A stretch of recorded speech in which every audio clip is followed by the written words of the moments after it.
bataneko kupinda mudhanzi ndakatosvira kune vaya vanondidhisa handina matyira. Follow my YouTube channel uone ndichirira manhamba manyowani ndinoramba ndichidira.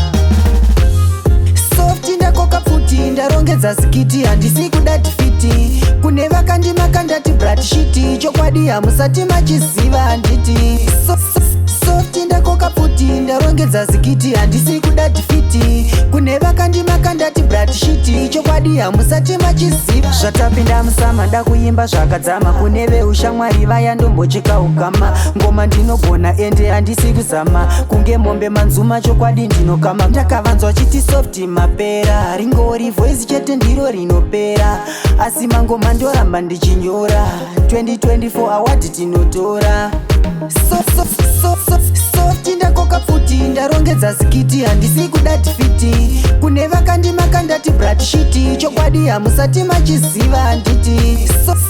Soft ndakoka pfuti ndarongedza zikiti handisi kuda tifiti kune vakandimaka ndati brat shiti chokwadi hamusati machiziva kuti ndinogona varuzvinzwa nemakuwa vari kudhauta vasati vabata shuwa. Ini ndinogona ende harisi guwa ndinongoimba maridhimu esa ndinopiwa. Kupinda mudhanzi ndakatosvira kune vaya vanondidhisa handina matyira. Follow my YouTube channel uone ndichirira manhamba manyowani ndinoramba ndichidira.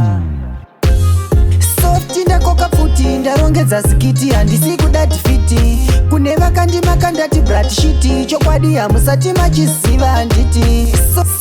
Soft ndakoka pfuti ndarongedza zikiti handisi kuda tifiti kune vakandimaka ndati brat shiti chokwadi hamusati machiziva. Zvatapinda musama ndakuimba zvakadzama kune veushamwari vaya ndombocheka ukama ngoma ndinogona ende handisi kuzama kunge mombe manzuma chokwadi ndinokama. Ndakavanzwa chiti soft mapera ringori voice chete ndiro rinopera asi mangoma ndoramba ndichinyora 2024 award tinotora.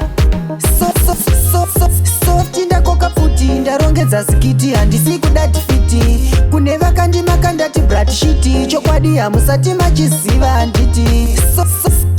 Ndakoka pfuti handisi kuda tifiti ndati brat shiti chokwadi hamusati machiziva handiti.